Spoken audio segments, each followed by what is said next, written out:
Então, boa tarde, pessoal. Eu me chamo Simonize Figueiredo Amarante Cunha, sou engenheira química formada pela Universidade Federal de Sergipe, sou mestranda também em engenharia química pela Universidade Federal de Sergipe e atualmente também estou cursando o doutorado em engenharia de processos pela Universidade de Tiradentes. No momento, sou professora do IFAL Campus Penedo, dos cursos integrado em Química e Açúcar e Álcool e do curso subsequente em Química. Hoje a gente dá continuidade ao ciclo de webinários que o Campus IFAL Penedo está promovendo, né? Já tivemos alguns webinários e vamos dar prosseguimento ainda essa semana com mais alguns. Em caso de dúvidas, certo? Eu vou tentar dar sempre uma olhada no chat, mas eu quero que a nossa palestra de hoje, na realidade, seja uma conversa, que a gente vá debatendo um pouco sobre a realidade do setor sucroalcooleiro, em especial por ser um setor tão importante aí na região de Alagoas, certo? Eu vou pedir que toda vez que alguém tiver uma dúvida ou alguma explanação, algum ponto que queira comentar, pode abrir o microfone e falar, certo? Quando eu começar a expor o material que eu trouxe para vocês, vai ficar um pouco difícil eu ficar olhando o chat. Então, por isso que eu peço que vocês liguem o microfone e falem. Ao final da nossa palestra, a gente vai ter uma lista de presença e no momento que vocês assinarem essa lista, ela que vai promover para vocês a conclusão do curso e vocês terão acesso ao certificado. Então é isso, pessoal. Eu vou apresentar aqui para vocês um material que eu preparei. Vocês me ouvem bem? Alguém pode responder? Sim, não, certo. Obrigada. Eu vou apresentar aqui o material que eu trouxe para vocês.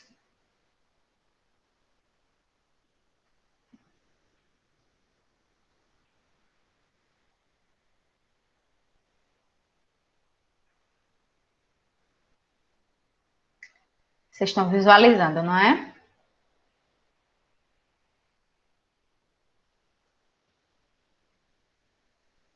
Pronto. Então, pessoal, o nosso webinário de hoje, ele se intitula Produção de Açúcar e Álcool. Tudo pode ocorrer em uma mesma indústria?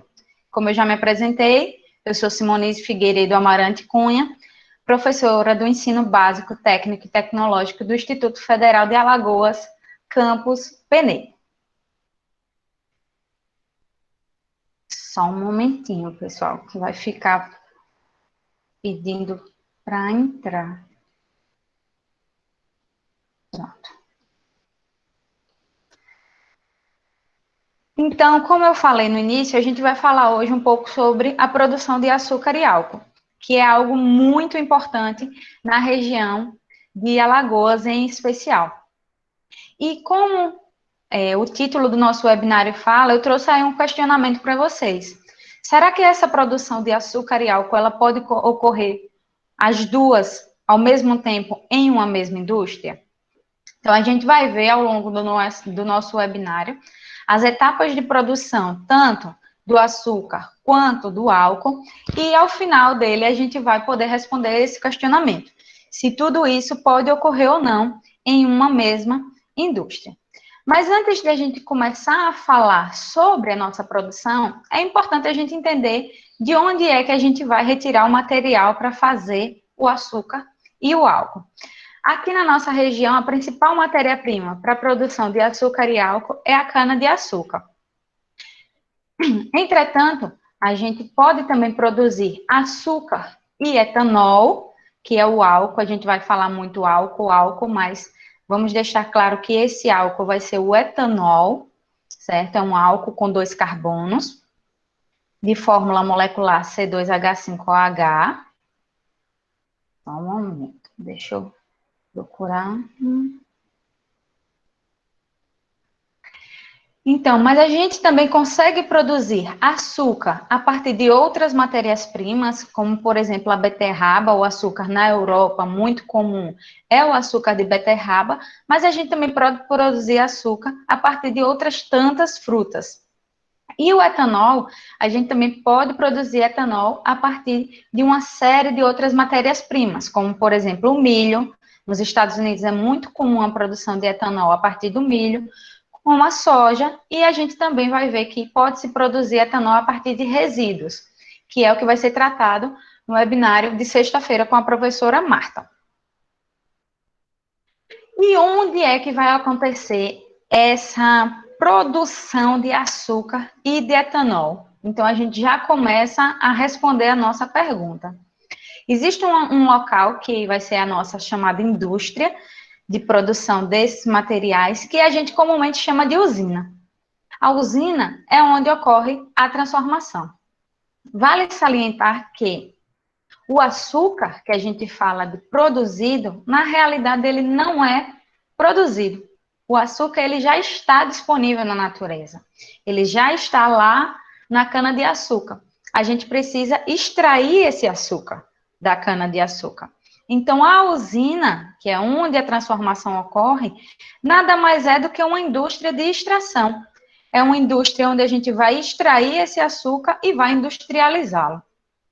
Então, nessa usina, na indústria, que é a usina, a gente vai falar o tempo inteiro agora, usina, vai ocorrer o preparo e a concentração desse açúcar e também vai ocorrer a destilação do caldo da cana-de-açúcar, que a gente vai tratar aqui do açúcar e do etanol produzido de cana-de-açúcar, para produzir o etanol. Então, na usina, aqui uma foto da usina Caeté, unidade Marituba, a gente vai conseguir produzir tanto o açúcar quanto o etanol. Então, se numa mesma indústria a gente consegue produzir essas duas coisas, possa ser que exista uma possibilidade de que existam etapas em comuns para se produzir esses dois materiais, mas também existem etapas diferentes. Então, a gente vai falar um pouco de quais são as etapas em comum da produção do açúcar e do etanol e quais são as etapas diferentes. Então, na usina, a gente vai ter uma série de operações, uma série de equipamentos, são muitos acontecimentos em uma mesma localidade, são muitas transformações físicas, químicas, ocorrendo em um mesmo local. Então, para que tudo isso ocorra de uma maneira satisfatória, a gente vai precisar de um profissional que trabalhe nessa localidade com uma formação multidisciplinar. Ou seja, um profissional que durante a sua formação, ele tenha tido contato com uma gama de disciplinas, de conhecimentos, que possa agregar o saber a ele, para que ele possa ir para a usina e aplicar esse saber. Ah, professora, mas se a gente for para a usina, significa que a gente vai trabalhar em todas as etapas da produção de açúcar, ou todas as etapas da produção de etanol? Não, mas mesmo que você esteja alocado em apenas um setor, você precisa ter pelo menos uma noção do que é que está acontecendo em todos os outros setores, para que tudo que você está realizando naquele setor possa ter um valor agregado a todas as outras operações que estão envolvidas ali naquele ambiente. Então, numa usina, a gente tem um elevado grau de complexidade, porque a gente tem muitos equipamentos que possuem diferentes tipos, diferentes tamanhos, a gente tem uma elevada geração de energia, um elevado consumo de energia, e nós temos aí diversos processos físicos e químicos. A gente tem coagulação, sulfatação, desidratação, destilação. Então, uma gama de atividades, de operações unitárias envolvidas nessa produção. Pessoal, quando tiverem dúvidas ou algo a falar, pode abrir o microfone. Eu trouxe aqui para vocês um fluxograma simplificado do processo de fabricação de açúcar e álcool. Então, aqui seria mais ou menos o que acontece dentro de uma usina. A cana ela vai entrar na usina e ela vai poder sair como açúcar e também como álcool, que é o nosso etanol. Mas também sai energia através da queima de bagaço, sai também vinhaça e saem outros resíduos que a gente vai ver ao longo da nossa palestra de hoje. Então, notem que a gente tem algumas etapas aqui interligadas, que são comuns para os dois tipos de produção. E a gente tem etapas diferenciadas para a produção do açúcar e do etanol. Na linha verde, nesse quadrado verde, vocês estão vendo aí agora, a gente tem a produção de açúcar, as etapas de produção do açúcar. Já aqui na linha vermelha, a gente tem as etapas de produção do álcool. Mas olha só, a gente tem um momento em que essas produções elas se encontram. Então a gente vai falar um pouco sobre essas etapas em comum que a gente tem tanto para a produção do açúcar quanto para a produção do etanol. E depois a gente vai entrar na linha de raciocínio da produção do açúcar e posteriormente na linha de raciocínio na produção do álcool. Então, o que é que a gente tem de comum nesses dois produtos, para produzir esses dois produtos? A gente tem as etapas chamadas de operações preliminares, a etapa de moagem e a etapa de tratamento do caldo. Vamos ver um pouquinho sobre cada uma delas. O que são essas etapas preliminares, né? Algo preliminar é algo que vai vir antes do ato mais importante, digamos assim, da operação, da finalização daquele produto. Então, as operações preliminares, elas vão anteceder a chegada da cana-de-açúcar na usina. Porque a cana-de-açúcar, ela não surge assim num passe de mágica. Só um momento, tem alguém pedindo para entrar na sala. Aí, viu, gente?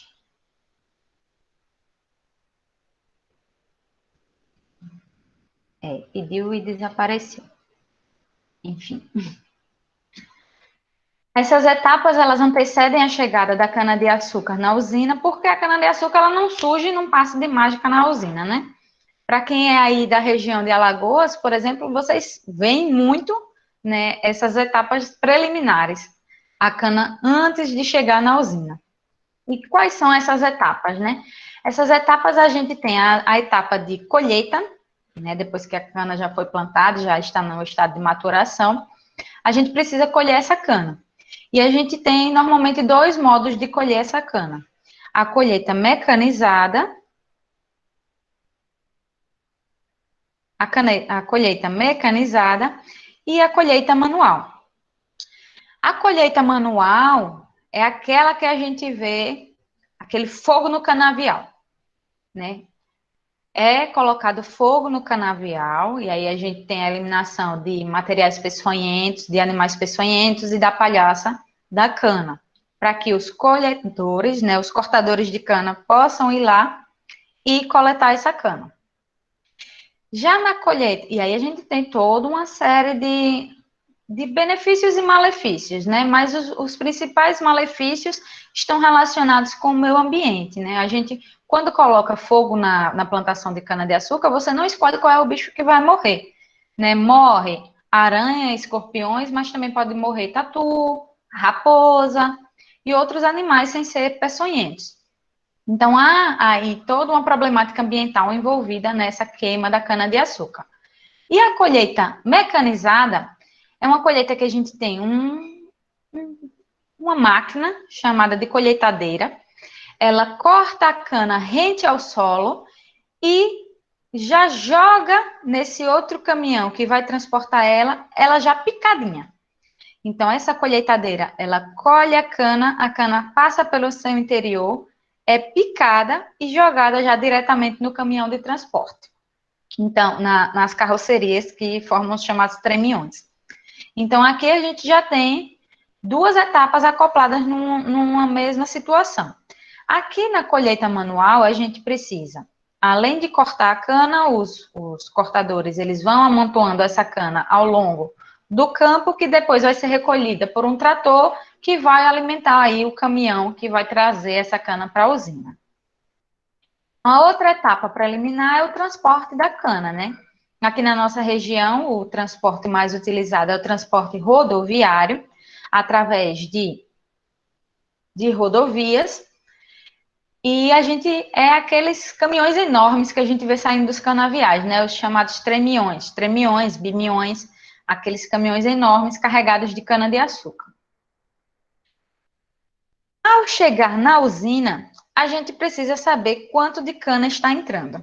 Então, vem uma outra etapa preliminar, que é a chamada pesagem. Mas essa pesagem, ela ocorre de uma maneira diferente. Não é como quando a gente vai numa farmácia, sobe na balança e sabe o nosso peso. Não é assim. Seria muito difícil se a gente fosse pegando de pouquinho em pouquinho de cana-de-açúcar, colocando na balança e ir somando quanto era que tinha naquele caminhão, não é? Ia dar um trabalho um pouco exagerado. Então, como é que essa pesagem acontece?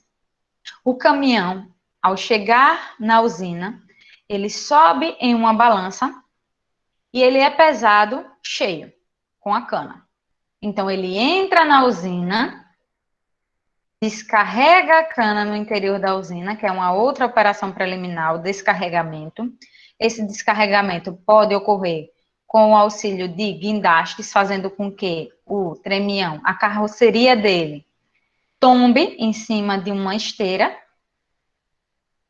ou pode ocorrer com o auxílio de guindastes com garras que vão retirar a cana do caminhão. Depois que a cana ela é descarregada no interior da usina, o caminhão volta vazio agora e sobe na balança novamente. Então agora ele vai ser pesado vazio. Então vocês notam que no início ele estava bem mais pesado, ele descarregou e agora ele está bem mais leve e é pesado novamente. Então essa diferença, esse peso que sumiu do caminhão é exatamente a quantidade de cana que foi descarregada na usina. Então é dessa maneira que a usina vai pagar o fornecedor da cana. É aí que ela vai saber o quanto foi de cana que foi despejado lá na usina.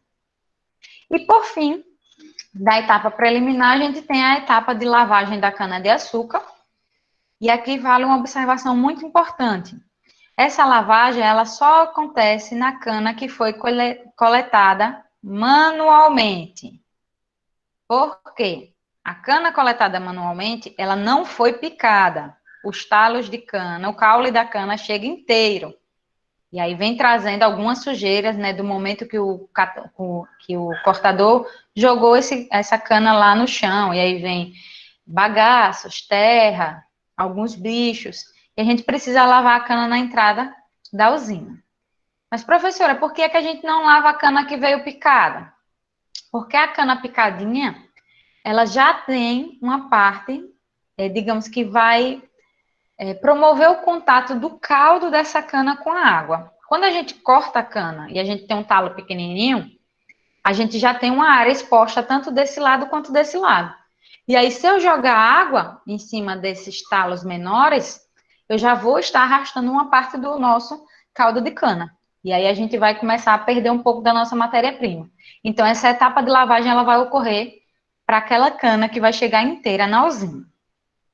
Tudo bem? Então, essas são as nossas operações preliminares: colheita, transporte, pesagem, descarregamento e lavagem. Qualquer dúvida pode perguntar, viu, pessoal?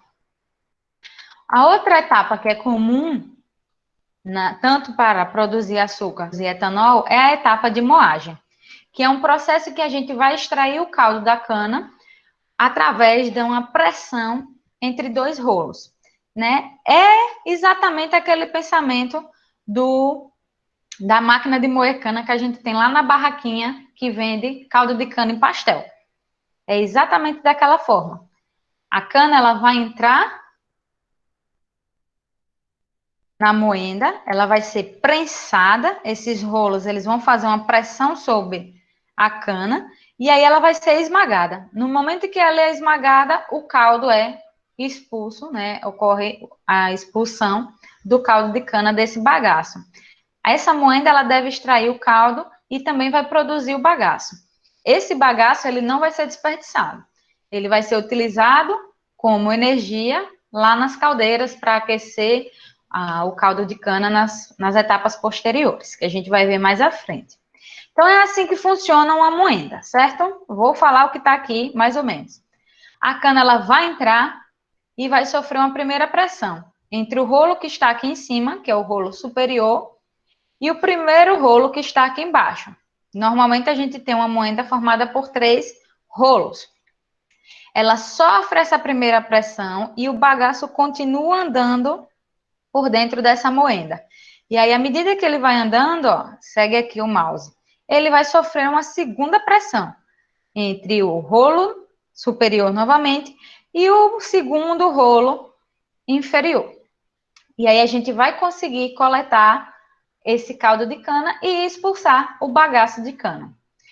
Aqui, nessa parte 4, se vocês notarem aqui, é uma peça muito importante da moenda. É uma peça chamada bagaceira. A bagaceira, ela tem a função de encaminhar o bagaço de cana da primeira moagem, da primeira compressão, para a segunda compressão. Se a bagaceira não estivesse aqui, muito provavelmente a gente perderia alguns talos, alguns caules de cana esmagado no primeiro esmagamento, não conseguiriam passar para o segundo esmagamento. Então, a bagaceira, ela tem que estar posicionada de modo que facilite essa passagem do bagaço da primeira compressão para a segunda compressão. Certo? Então, é assim que funciona a nossa moenda. É o mesmo pensamento da moenda que a gente tem lá na barraquinha de pastel. E aí, a gente finalmente tem o nosso caldo. Então, notem que, para a gente, o bagaço ele é importante, vai gerar energia para mover alguns equipamentos na usina, né? O bagaço também pode servir de alimento para o gado. Então, o bagaço ele não vai ser desperdiçado. Mas para a gente, o que vai interessar é o caldo. É no caldo da cana de açúcar que está presente o açúcar, que a gente vai precisar concentrar para virar o açúcar que a gente conhece, que está lá na prateleira do supermercado.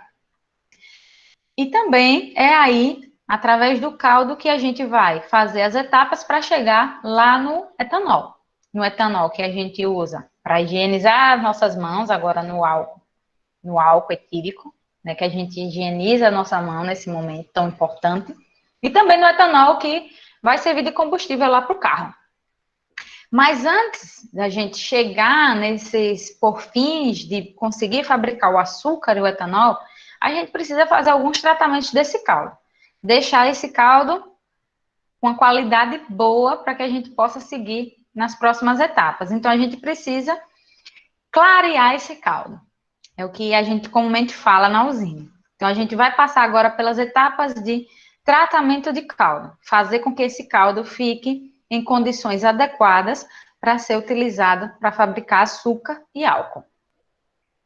Então, quais são os objetivos de se tratar um caldo, né? A gente quer remover as impurezas, evitar a inversão da sacarose. O que é essa inversão da sacarose? É fazer com que a sacarose, açúcar, a gente tem a sacarose, tem frutose, tem glicose, outros tipos de açúcares. Mas o que interessa para a gente é a sacarose. Só que, se esse caldo demorar muito tempo para ser tratado, se esse caldo for tratado de uma maneira inadequada, se a cana passar muito tempo lá no pátio, sem passar pela moagem, ocorre um fenômeno chamado de inversão da sacarose.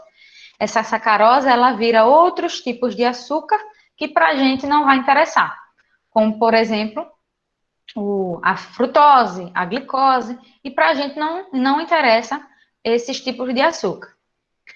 Outro objetivo do tratamento do caldo é evitar a destruição de açúcares redutores, que também são importantes para a gente. Diminuir diminuição máxima de teores do que não é açúcar, aumentar a pureza desse açúcar, ou seja, aumentar a quantidade de sacarose que eu tenho, produzir um caldo límpido, transparente, com mínimo volume de lodo e um conteúdo mínimo de cálcio no caldo, que eles geram incrustações que a gente vai ver mais lá na frente. Então, notem que aquele caldo que a gente toma lá na barraquinha de caldo de cana-de-açúcar com pastel, ele é um caldo bem... é um esverdeado puxado por um amarronzado. Então, é aquele caldo que vai começar a ser tratado para se gerar o açúcar que a gente conhece e o álcool que a gente conhece. Então, depois de esmagada a cana, vai vir uma série de etapas para que a gente possa chegar ao nosso açúcar. Então, vamos ver quais são elas. A primeira etapa do tratamento de caldo é o peneiramento. Aí a gente vai tirar algumas partículas sólidas mais grosseiras. A gente utiliza peneiras.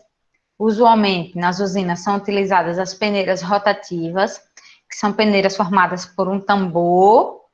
O caldo é alimentado no interior desse tambor e esse tambor ele possui as suas paredes todas furadinhas. Né? Vocês já viram o cesto da máquina de lavar? Né? Você abre a tampa da máquina de lavar, olha para dentro, ali está todo furadinho. Então, é como se fosse aquele cesto da máquina de lavar. A parede dessa peneira ela é toda furadinha, o caldo é alimentado no interior dessa peneira, ó, como ela é grande. A gente joga, a gente está falando de muitos litros de caldo de cana, viu? Não é de uma jarrinha de caldo de cana. A gente está falando de milhares de litros, né? De metros cúbicos de litros de cana, de metros cúbicos de caldo de cana. Então, essa peneira, ela começa a girar, ela vai girando, girando, girando. À medida que vai girando, o caldo vai saindo pelos orifícios da sua parede e vai ficando no seu interior apenas o bagaço sólido, né? O material sólido que você não quer que siga para as próximas etapas. Então, esse daí é uma primeira etapa do tratamento do caldo. Então, a gente já removeu uma grande quantidade de particulados sólidos. A outra etapa do tratamento do caldo é a chamada sulfitação, que é quando a gente adiciona dióxido de enxofre, o SO2.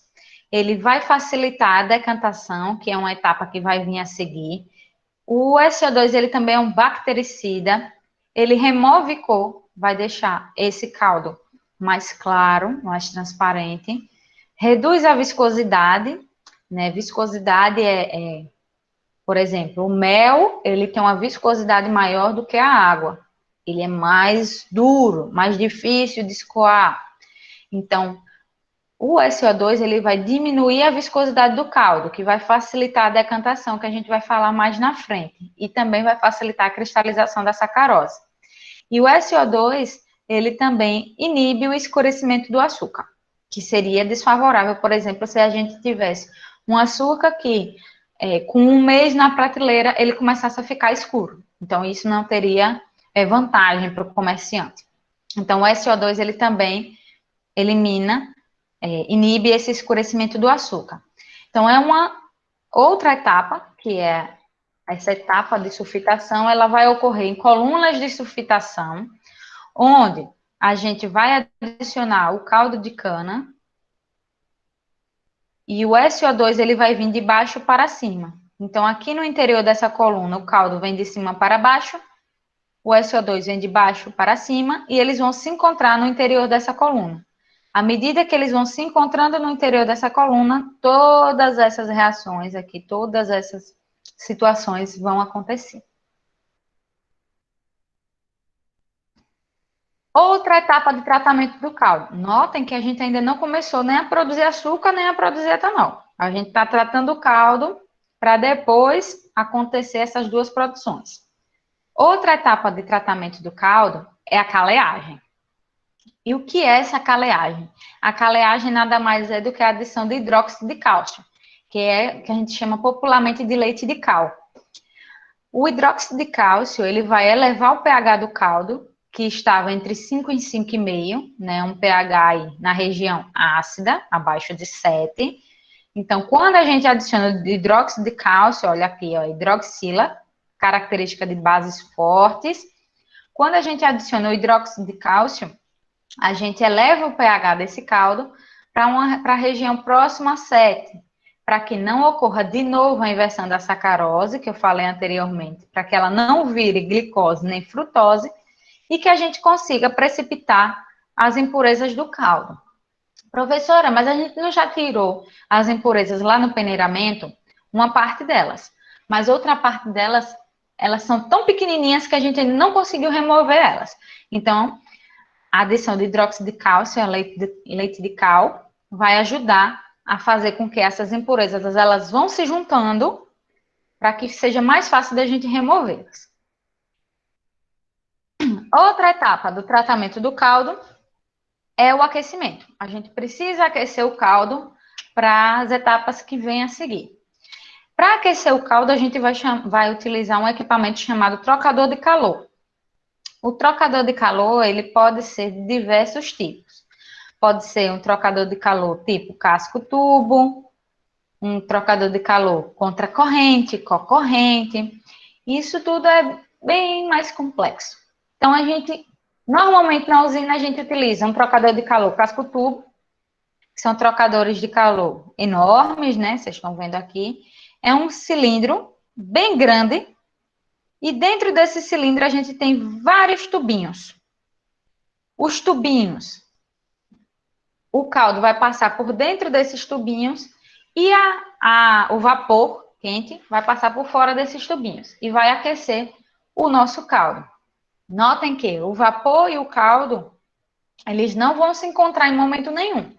O caldo ele vai estar circulando dentro de uma tubulação e o vapor vai estar circulando em outra região. Então, é esse o princípio dos trocadores de calor. É promover a troca de calor entre duas substâncias através das suas diferentes temperaturas. E por fim, né, uma outra etapa de tratamento do caldo é a chamada decantação. Decantação é aquilo que muitos de vocês já viram, é uma operação física, também pode envolver alguns princípios químicos, se a gente adicionar alguns coagulantes. E o que é decantar? É a gente fazer com que uma molécula que é mais pesada, que tem uma densidade maior, ela, no decorrer do tempo, ela vá descendo e decante, ou seja, ela vá se unindo, vá descendo e se junte no fundo de um tanque. Por exemplo, a gente tem a lama, né? Uma água com um pouco de terra. A gente pega, coloca essa água com um pouco de terra dentro de um copo. Mistura, mistura, mistura, e aí a gente vai ter uma água turva, né? Uma água amarronzada. Aí, se a gente deixar aquele copo ali em repouso por um tempo, não mexer nele, deixar ele em repouso por um tempo, a gente nota que a terra, ela vai começar a se unir e ela vai descer. E a água, ela vai ficar mais clara. É isso que acontece na decantação do caldo. As impurezas, elas vão decantar e o caldo, ele vai ficando mais claro. Com o objetivo de quê? Proporcionar a coagulação e a precipitação completa do material coloidal, que são as impurezas muito, muito, muito, muito pequenas. Provocar uma alta velocidade de decantação do material floculado e fazer com que esse material se junte, com que essas sujeiras se juntem, fiquem mais pesadas e consigam descer, para que o meu caldo fique bem clarinho. Fazer com que esse material decantado seja de alta densidade e forme o chamado lodo. E produzir um caldo tratado com a baixa turbidez, um caldo bem clarinho. E é assim que funciona o decantador.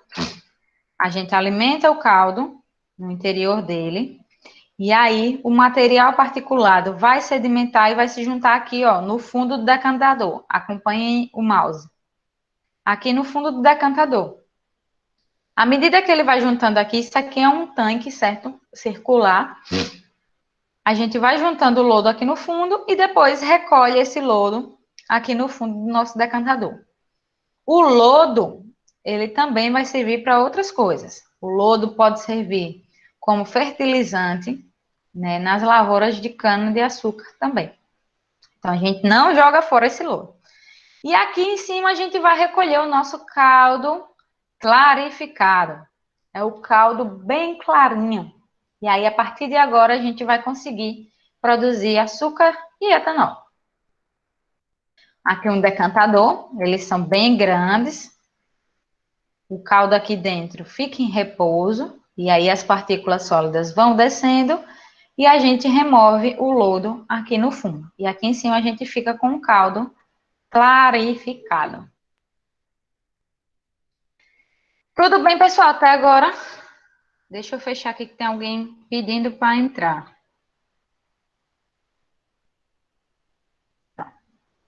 Tudo bem, pessoal? Até agora estou vendo o chat.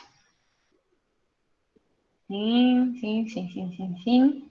Então, tudo que a gente falou até agora, quando eu olhar para o lado, é porque eu estou olhando o chat aqui em outra tela, viu, pessoal? Não é porque eu estou deixando vocês sem me ver, não.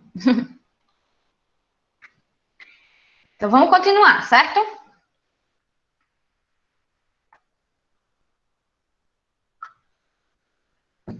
Então, notem que tudo que a gente falou até agora serve tanto para produzir álcool, tanto para produzir etanol. Álcool e açúcar, né? Etanol e açúcar. Então, tudo isso vai servir para os dois. Então, vamos pensar mais ou menos como é que ocorre lá na usina. É como se fosse assim: a gente vem numa linha contínua com essas operações iguais para as duas produções. Então, a gente veio com as operações preliminares e com todo o tratamento do caldo. E esses dois e essas etapas serviam para as duas, tanto para produzir açúcar quanto para produzir etanol. E agora chegou no momento em que a gente vai seguir duas vias diferentes. Uma via que vai produzir açúcar e uma via que vai produzir etanol. Então, sim, antes de chegar lá no final do nosso webinar, eu já estou dizendo para vocês, sim, a gente produz açúcar e etanol na mesma indústria, que é na usina. E olha, a maioria das nossas usinas aqui no Brasil, cerca de 90% das usinas, elas produzem açúcar e etanol. Algumas só produzem açúcar ou etanol, mas cerca de 90% das nossas usinas produz açúcar e etanol. Então vamos começar agora falando dessa produção do açúcar. A gente veio das etapas de tratamento do caldo e agora a gente vai começar a concentrar esse caldo. O açúcar que a gente conhece, ele não é líquido, não é? Aquele açúcar que a gente compra lá no supermercado, tá lá na prateleira, né? Qualquer um deles. Mascavo, demerara, refinado, desculpa, cristal, todos eles são sólidos. Mas em nenhum momento ainda a gente viu esse açúcar sólido aqui. O caldo ele ainda está líquido. Só que, se vocês pegarem, comprar um caldo de cana lá na barraquinha do caldo de cana, levar para casa e ferver, deixar lá na panela, ó, fervendo, fervendo, fervendo. Quando a gente está fervendo, quem evapora é a água, não é isso? E aí, ó, a água vai embora, vai embora, vai embora, vai embora. Se vocês notarem, vai ficar um melaço lá na sua panela. Aquele melaço já é o nosso açúcar. Só que a gente precisa concentrar um pouquinho mais. E isso a gente não consegue numa panela em casa. Só um momento. E isso a gente não consegue numa panela em casa. É o que acontece na usina. A gente vai agora começar a concentrar esse caldo e a tirar a água, para que a gente fique só com o açúcar. O nosso caldo, então, ele é formado pela sacarose e pela água, basicamente. Existem algumas poucas impurezas, mas basicamente a gente tem água e açúcar. Então, a gente precisa remover a água. E, obviamente, uma operação comum de remoção de água é a evaporação. A gente vai concentrar a solução tirando o seu solvente, que no caso, nosso solvente é a água, e o nosso soluto, a sacarose. E a evaporação, ela só acontece porque a água e a sacarose, elas têm pontos, elas possuem diferentes pontos de ebulição. A água vai embora numa temperatura 100 graus Celsius e o açúcar fica. Na produção do açúcar, então, a gente tem que elevar a concentração de açúcar e essa elevação a gente só vai ocorrer quando a gente elimina a água. E a gente começa fazendo isso através da etapa de evaporação. A evaporação ela vai ocorrer em equipamentos chamados evaporadores. Os evaporadores, eles nada mais são do que um trocador de calor. Como é que vai ocorrer a troca de calor nesse evaporador? O evaporador são torres que têm, digamos que um cinto no seu interior, que é formado por vários tubinhos, como eu falei lá no trocador de calor. Aqui, ó, essas ranhuras são tubinhos. Aqui, no interior desse tubinho, a gente vai passar vapor quente, muito quente. E aqui por fora, a gente vai passar o caldo. Então, o caldo vem, sobe e entra em contato com esses canos que estão muito, muito quentes. Então, a gente começa, quando a gente tem uma superfície muito quente, né, a panela está muito quente, e aí você bota na pia e joga água. Aí você vê aquele vapor subindo, né? Tss, e o vapor sobe. Então, é mais ou menos o que acontece aqui. A gente troca esse calor aqui, sobe o vapor d'água, que é aproveitado em outras etapas da usina, e a gente começa a concentrar esse caldo. Numa usina, normalmente, a gente utiliza vários evaporadores em série, ou seja, um do ladinho do outro. O que sai de um evaporador, como vapor, é usado para aquecer o caldo no segundo evaporador. O do segundo no terceiro e assim sucessivamente. Olha só, o vapor não estava saindo aqui por cima? Então, ele vai entrar aqui embaixo, ó, onde está ventando esse vapor. E aí, a gente aproveita o vapor do primeiro evaporador para o segundo, do segundo para o terceiro, do terceiro para o quarto. Normalmente, a gente utiliza 5 evaporadores numa usina. E o caldo, ele foi concentrado aqui nesse primeiro. Já eliminei um pouquinho de água. Então, ele já vem mais grosso para o segundo evaporador. É concentrado novamente, vem mais grosso para o terceiro, para o quarto e assim sucessivamente. Quando esse caldo sai bem concentrado no final dessa série de evaporadores, ele agora vai receber um outro nome. Ele vai ser chamado agora de xarope. Não vai ser mais chamado de caldo. Agora, o xarope é um concentrado de sacarose. E como é que ocorrem essas trocas aqui? Como eu falei para vocês anteriormente. Só a título de curiosidade, a pressão nesse primeiro evaporador é diferente do segundo, que é diferente do terceiro, que é diferente do quarto. Porque senão as trocas elas não ocorreriam nesses evaporadores. Porque se eu trabalhasse com a mesma pressão e a mesma temperatura em todos os evaporadores, o que saísse desse primeiro não ia render nada no segundo, não é isso? Se eu tiver com várias coisas iguais, uma do lado da outra, não vai ter diferença em eu estar utilizando aquela quantidade de equipamentos. Então, cada um desses evaporadores vai trabalhar numa temperatura diferente e numa pressão diferente. E aí, saiu da série de evaporadores, agora a gente tem o nosso xarope. Nos evaporadores, lembra lá, nas etapas de tratamento de caldo, que a gente precisava remover sais de cálcio, por exemplo, do nosso caldo? É porque quando a gente tem muitos sais presente no nosso caldo, esses sais, no evaporador, o que é que acontece? A gente tem uma elevada temperatura. E aí, quando a temperatura aumenta, esses sais vão começar a entupir o nosso evaporador. Esse material particulado que vai se juntando aqui, ele é muito duro. São os sais, são os cristais que vão se juntando na parede do nosso evaporador. E se isso daqui não for removido com o tempo, né? Se, à medida que ocorre o funcionamento desses evaporadores, não houverem paradas para a limpeza desses evaporadores, a gente vai acabar perdendo esse evaporador, né? E pode ocorrer acidentes, explosões, né? O que não é interessante. Então, de tempos em tempos, esses evaporadores, eles param e ocorre a limpeza dos evaporadores, para que seja removida toda essa incrustação e que a gente não tenha problemas no futuro, né? É melhor parar e limpar do que perder um equipamento, que não são equipamentos baratos. Depois que o xarope sai do evaporador, a gente precisa tirar alguma impureza que, porventura, ainda esteja presente nesse xarope. A gente já passou pelas etapas de clarificação lá anteriormente, mas caso ainda tenha alguma impureza, a gente pode ainda utilizar a etapa de flotação. Essa etapa de flotação, ela não é utilizada em todas as usinas, certo? Só algumas usinas utilizam. E ela também serve para remover impurezas. O que é a flotação? É a gente inserir bolhas de ar nesse xarope, aquecer o xarope, injetar ar, e aí quando a gente injeta ar, o ar vem subindo, ele vai arrastando a sujeira para cima. O que possa ter ainda de sujeira. Poxa, professora, a gente já passou por tantas etapas de clarificação e tratamento e ainda será que vai ter sujeira?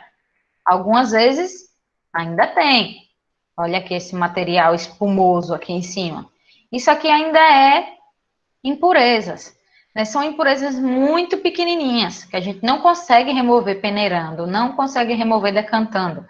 Então, a gente flota elas, faz a etapa de flotação, injeta ar, as bolinhas de ar, à medida que vem subindo desse tanque, vem arrastando essa impureza para cima, e a gente remove aqui em cima essa espuma que vai ficando aqui em cima. A gente remove e vai ficando com o caldo bem mais clarificado. Então, a flotação é conhecida como uma segunda clarificação.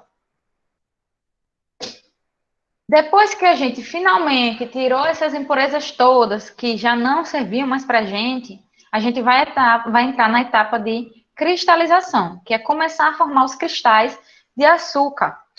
E como é que a gente vai fazer isso?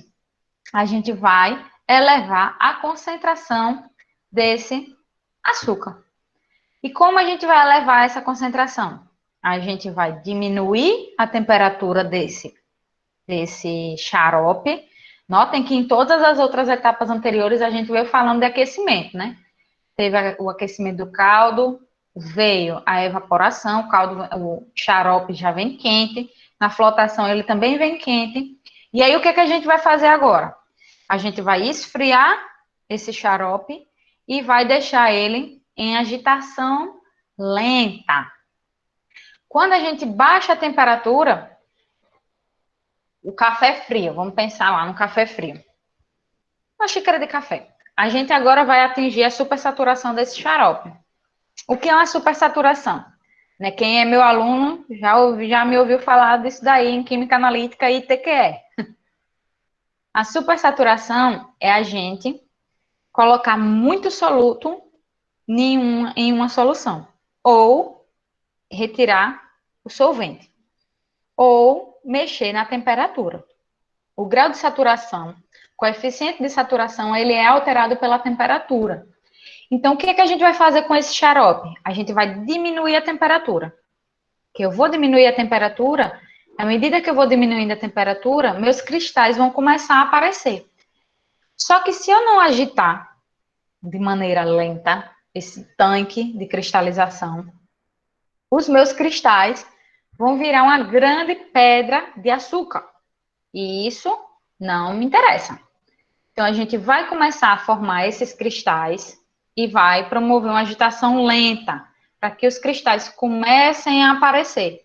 E aí eles vão ficar aí nesse processo de cristalização e cozimento durante algum tempo. E depois a gente vai precisar separar esse cristal que eu formei. Lembram lá da máquina de lavar que eu falei? Quando tem uma etapa lá na máquina de lavar que chama centrifugação, que é quando ela começa a girar com muita força e começa a expulsar a água. E aí a roupa já sai de lá quase seca. É assim que acontece aqui. As centrífugas, elas são grandes tambores. A gente tem um tambor furado no seu centro. E aí, esse tambor central, ele vai começar a girar. Girar, girar, girar, girar, girar. E aí, o que é que vai acontecer? A parte líquida vai sendo expulsa. E eu vou ficar aqui no meu tambor central apenas com os meus cristais de açúcar. Então, aí eu já tenho o açúcar. Só que ainda tem um pouquinho de umidade nele. Então, se eu pegar esse açúcar do jeito que saiu da centrifugação e empacotar ele, ele vai ficar aquele açúcar meio molhado, né? Lembrando um pouco o mascavo, mas ainda mais molhado do que ele. Então, eu preciso secar esse açúcar.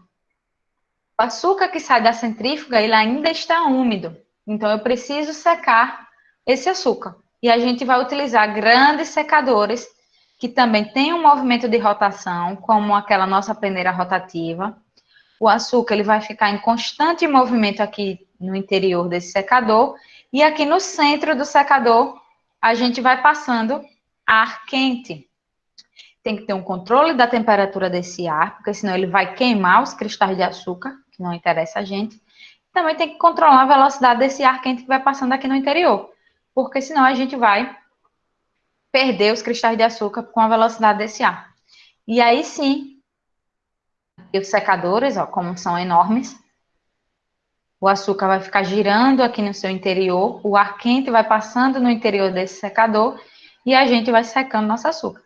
Lembrem que são todos equipamentos gigantescos. A gente está falando de toneladas de açúcar. A gente não está falando de um pacote de açúcar. A gente está falando de toneladas de açúcar, né? Milhares de metros cúbicos de caldo de cana. E aí, a gente tem o nosso açúcar. Então, a gente acaba aqui com a produção do açúcar. Tudo bem, pessoal? Alguma pergunta? Agora é hora de falar.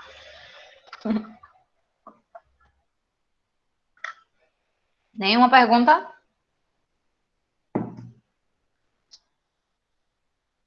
Conseguiram entender mais ou menos como, assim, de uma maneira geral, né? Tudo isso aí a gente vai e faz toda um estudo desses equipamentos, do que acontece em cada um deles. Mas de maneira geral, deu para entender o que é essa produção do açúcar?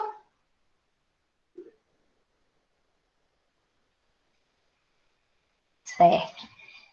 Então, vamos continuar? A produção do álcool está acabando. Então, vamos lá.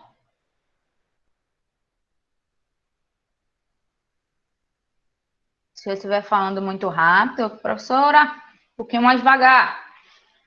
Então, a gente viu o ramo central da nossa planta, da usina. Vimos esse ramo que dava para a produção do açúcar. E agora a gente vai começar a ver o outro ramo que dá na produção do álcool, do etanol.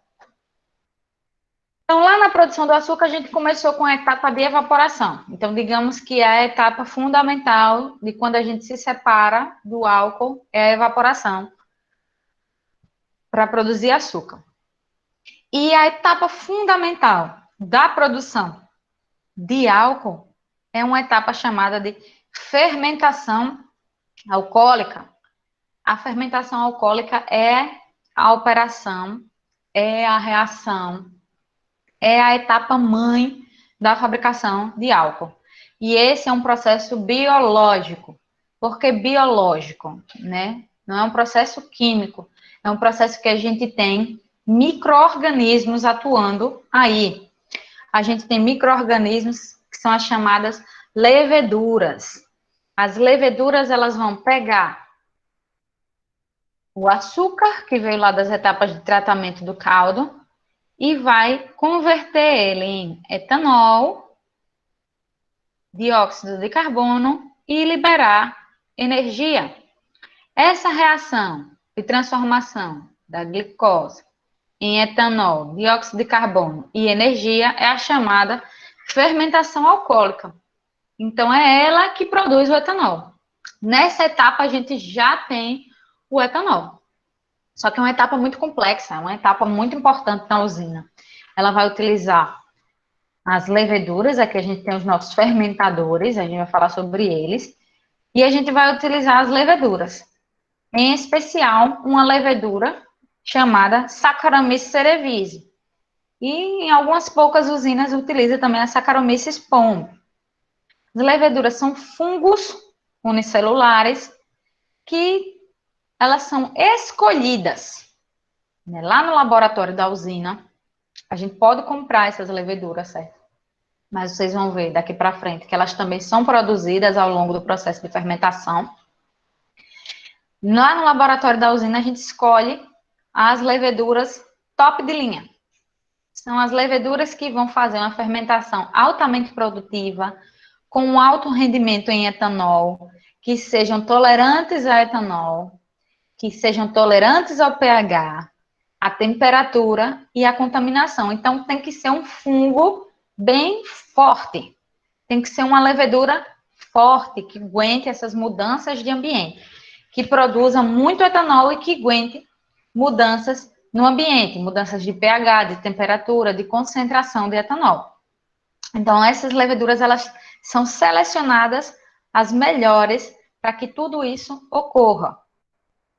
Leveduras, elas são fungos unicelulares, né? Nos nossos fermentadores, aqui é uma fermentação acontecendo. Essas bolinhas aqui é a liberação do CO2. E aqui as leveduras atuando no nosso caldo de cana, elas começam a se alimentar da glicose, né? Vamos pensar como se fosse um bicho mesmo. Ela se alimenta da glicose, se alimenta, se alimenta, se alimenta. À medida que ela vai se alimentando, ela começa a liberar o etanol e começa a liberar o CO2. E à medida que ela vai se alimentando, obviamente, ela vai crescendo e se reproduzindo. Então, a fermentação é um processo também de reprodução dessas leveduras. Então, em determinado momento, parte delas são retiradas dos fermentadores, e aí a gente trata essas leveduras para que elas sejam alimentadas em outros fermentadores. Tudo se aproveita.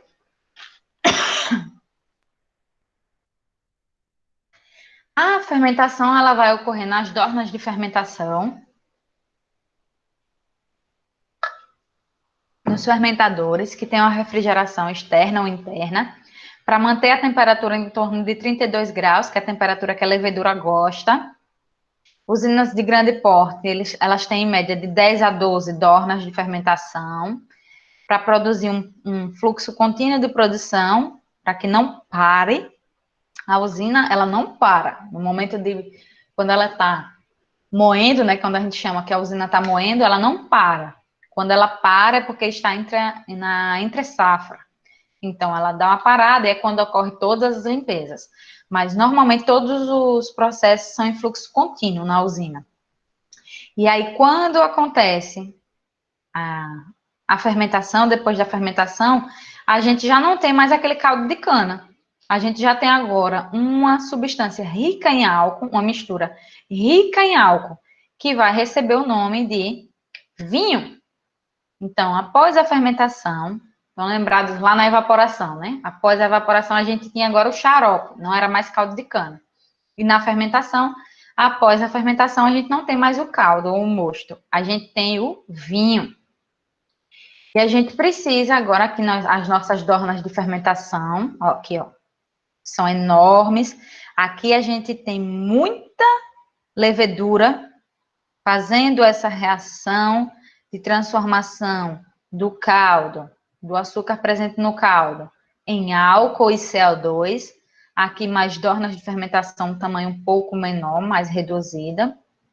Aqui elas também, certos tamanhos podem ser variados.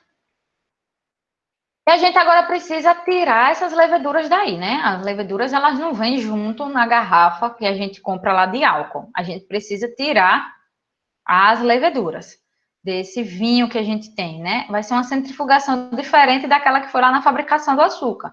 Agora a gente precisa remover as leveduras para que esse vinho possa ser tratado mais lá na frente. Então, é aquele mesmo pensamento, a gente centrifuga, as leveduras, elas têm uma densidade maior, elas vão ficando, o vinho sai, a gente remove essa levedura e vai tratar ela. Como eu disse, a gente não joga a levedura fora. A gente trata ela, perguntando da frequência, né? A gente trata a levedura e utiliza ela novamente. Aqui uma ilustração, aqui uma centrífuga utilizada nos cursos do Senai, bem pequena, não achei uma figura boa de uma centrífuga de leveduras numa usina. Então, mas é mais ou menos isso que acontece. Na dorna de fermentação, ocorreu a fermentação, a gente tirou o vinho vai seguir para uma centrífuga, centrifuga, e aí eu separo a minha levedura, vou lavar ela com água e ácido, e jogo ela novamente na dorna, para que ela fermente um novo caldo, e esse processo continue. Então, eu não vou perder levedura. E o vinho vai seguir para as próximas etapas. Tem uma etapa muito, muito, muito importante também para a fabricação do álcool, que é a destilação.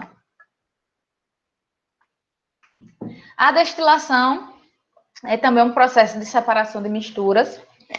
Esse vinho que a gente tem agora, a levedura atuou nele, mas a gente tem aí uma mistura de álcool e água. E a gente precisa separar essa água desse álcool. E a gente vai fazer isso utilizando um processo chamado destilação. Na destilação, a gente vai separar com base na diferença de volatilidade de duas substâncias. Esse processo ele requer muita energia. Os destiladores eles vão concentrar o álcool etílico do vinho, vai produzir etanol hidratado ou anidro, e a gente também separa outros álcoois que possa existir aí na nossa mistura. Então, vamos falar agora um pouquinho da destilação, como é que ela acontece. A destilação, ela existe desde os primórdios, né?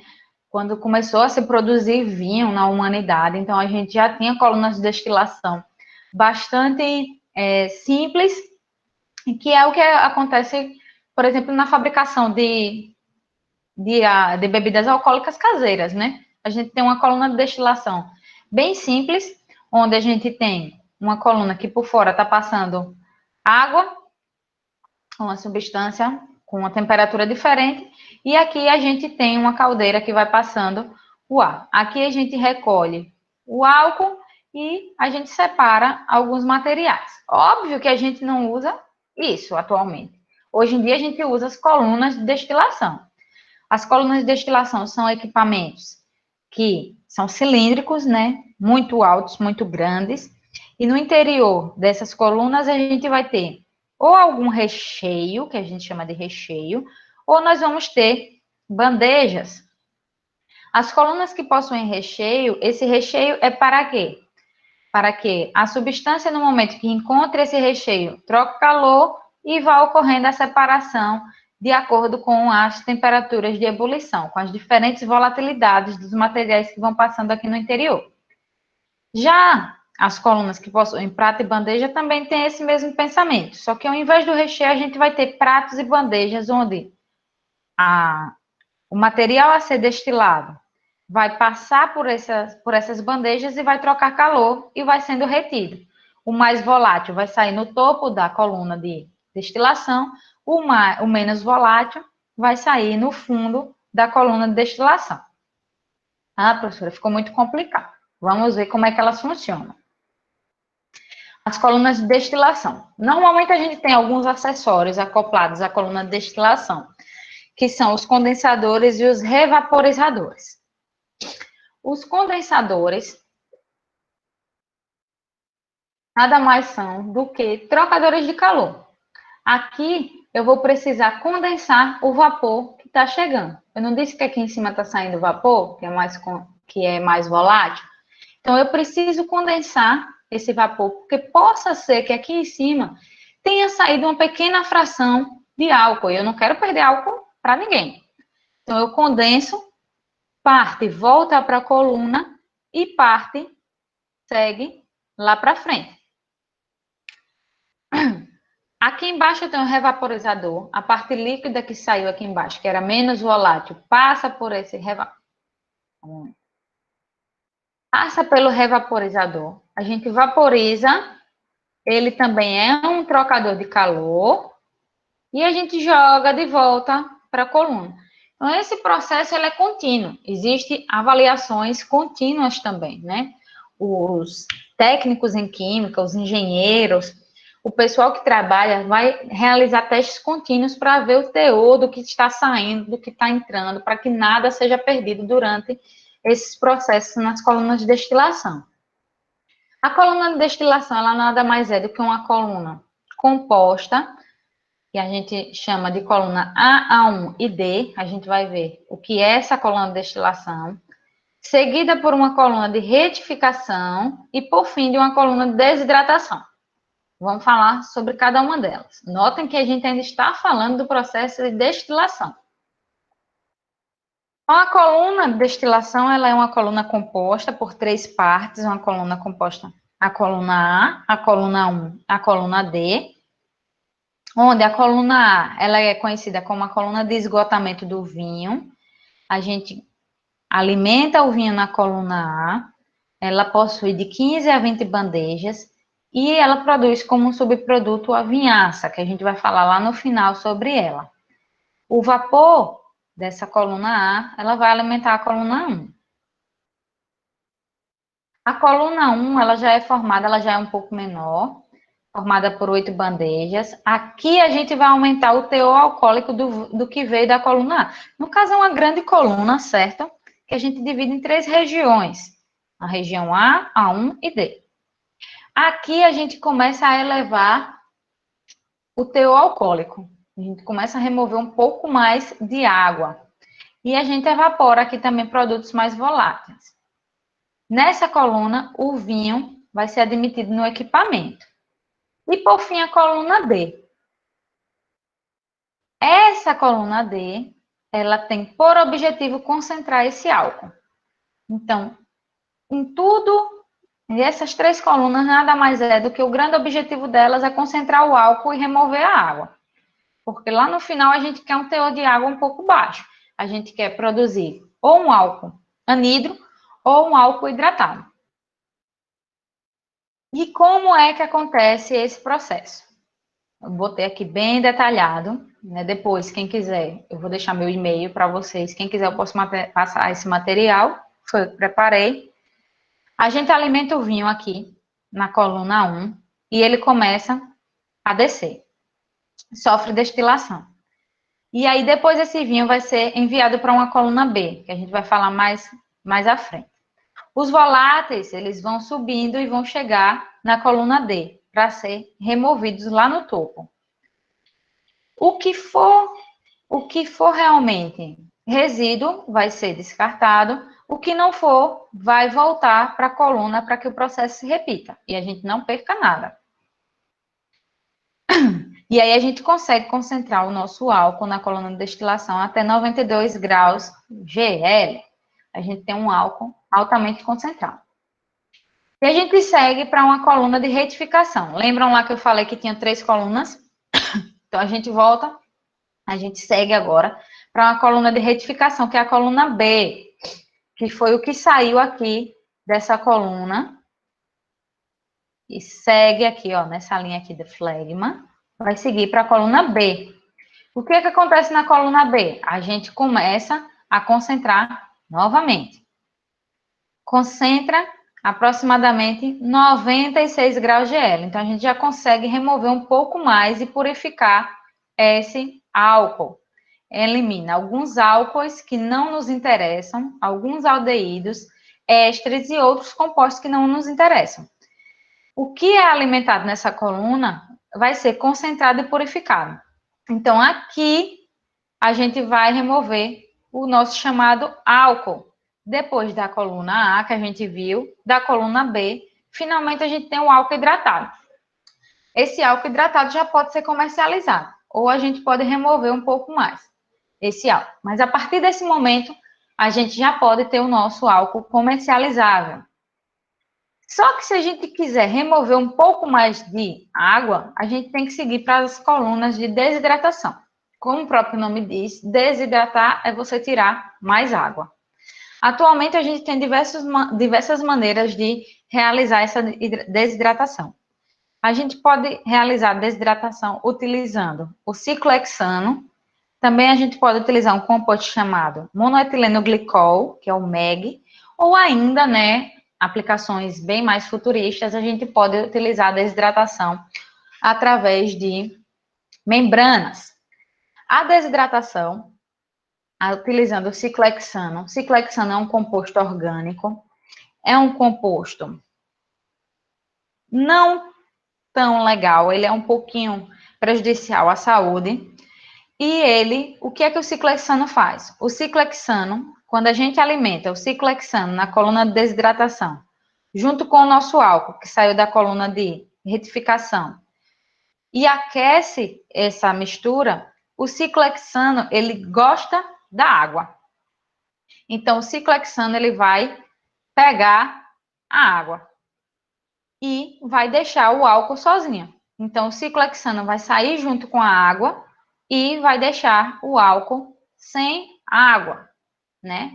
Um conteúdo de água muito baixo. Então, a gente tem o álcool anidro. Ele é utilizado em torno de 80% das destilarias de álcool, utiliza o ciclohexano. Uma outra maneira de desidratar esse álcool é utilizando o monoetileno glicol, o MEG. O MEG, ele também vai fazer a mesma coisa que o ciclohexano fez. Ele vai se ligar na água. Só que o ciclohexano, ele é alimentado no topo da coluna, olha aqui, no topo da coluna e o álcool mais abaixo. O MEG é o contrário, ele é alimentado na parte inferior da coluna e o álcool acima. E ocorre o mesmo processo. O MEG vai se ligar na água e vai deixar o álcool sozinho. Então, o álcool sai anidro e o MEG vai sair junto com a água. E a gente recupera esse MEG. Remove a água, aquece o MEG, remove a água e reutiliza o MEG. O MEG são compostos, né? É um composto químico, é o monoetileno glicol, e ele também tem grande afinidade pela água. Então, a gente consegue remover. Ô, professor, e por que a gente precisa utilizar esses outros compostos para remover a água? Porque a gente não consegue remover mais a água através da destilação. Porque chega um momento em que a água e o álcool eles vão formar uma mistura azeotrópica. A gente não consegue mais separar pelo método convencional de destilação. A gente vai precisar utilizar um outro método, que no caso é a desidratação. Lembram da vinhaça que eu falei lá na coluna de destilação? Ela também é um resíduo do processo de fabricação do álcool, mas a gente não joga ela fora. A vinhaça, quando vocês passam pelas plantações de cana que vê essa água amarronzada sendo jogada na plantação, isso aqui é a vinhaça. Ela tem um cheiro bem característico, né? Ela serve como fertilizante. Ela é composta de água, matéria orgânica, nitrogênio, potássio e fósforo. Então, é riquíssima em nutrientes e ela é muito boa para o solo. Quando a gente produz 1 litro de etanol, a gente produz cerca de 15 litros de vinhaça. Então, é muita coisa para a gente desperdiçar. Então, estudos provaram que a vinhaça ela pode ser utilizada na fertirrigação. Isso que a gente acabou de falar, esse etanol que a gente acabou de falar, é o etanol que a gente conhece, o etanol de primeira geração. É o etanol facilmente, né, entre aspas, produzido. É o etanol que a gente produz comumente. Mas existe um etanol chamado etanol de segunda geração, hoje em dia já tem o de terceira geração também. Esse etanol, ele é produzido a partir de resíduos, a partir de outras matérias-primas, e esse etanol vem ganhando destaque, né? A produção desse etanol vem ganhando destaque, mas eu não vou falar sobre ele, porque vocês vão ver um pouco sobre ele na sexta-feira, no próximo webinário que a gente vai ter, vai ser sobre esse assunto, o etanol de segunda geração. Mas só para vocês saberem, desculpa, que existem outros tipos de etanol. Não outro tipo de etanol por causa de outras matérias-primas, mas um etanol que pode ser produzido a partir de resíduos. E, por fim, a gente armazena esse etanol de maneira adequada e comercializa esse etanol, ou como combustível, ou a gente também utiliza como o etanol que a gente vê lá no supermercado. Aí, pessoal, meus contatos, né, com a professora Marta e com a professora Tassiana. O webinário de sexta-feira. Vamos falar sobre etanol de segunda geração com elas, as mulheres do etanol de segunda geração. Certo, pessoal? Obrigada pela atenção. Desculpa se foi muito longa, né? Meus contatos, o meu e-mail, o meu Instagram profissional, certo? Lá no Instagram eu posto algumas coisas sobre esse material que a gente acabou de falar, sobre tratamento de água efluentes e outras tantas coisas. Certo? Vou tirar aqui para poder ver vocês e passar a tão querida lista de presença. Pronto, agora vocês estão me vendo. Alguma dúvida, pessoal? A hora de falar agora. Esse link que eu acabei de colocar aí no chat é a nossa lista de presença, certo? Vocês vão clicar nela. Vocês vão clicar nela e vão preencher os dados que pede lá. E aí, a partir do que vocês preencherem, o certificado vai ser gerado. Espero que vocês tenham gostado. Essa é uma parte de 2 disciplinas que eu ministro no IFAL Campus Penedo. Uma parte da disciplina de tecnologia da fabricação do açúcar e álcool e uma parte da disciplina de tecnologia da fabricação do álcool. Espero que tenha sido satisfatório para vocês. Obviamente foi algo assim muito superficial. A gente vê isso daí muito detalhado, mas espero que tenha dado pelo menos uma ideia, que tenha respondido a pergunta do nosso webinário, que sim, realmente a gente produz açúcar e etanol no mesmo lugar, numa mesma indústria, que no caso são as nossas usinas, que são muito importantes, né, na região de Alagoas, em especial na região ali de Penedo, Coruripe. E é isso, pessoal. Espero que vocês tenham gostado. E estou aqui aguardando. Se vocês tiverem perguntas, pode colocar no chat, pode abrir o microfone, se quiser falar alguma coisa. Podem me encaminhar e-mails. Se alguém quiser a apresentação, eu posso passar também. E é isso, pessoal. Espero que vocês tenham gostado. E até a próxima. Aos meus alunos que aqui estão, estou com muita saudade de todos vocês.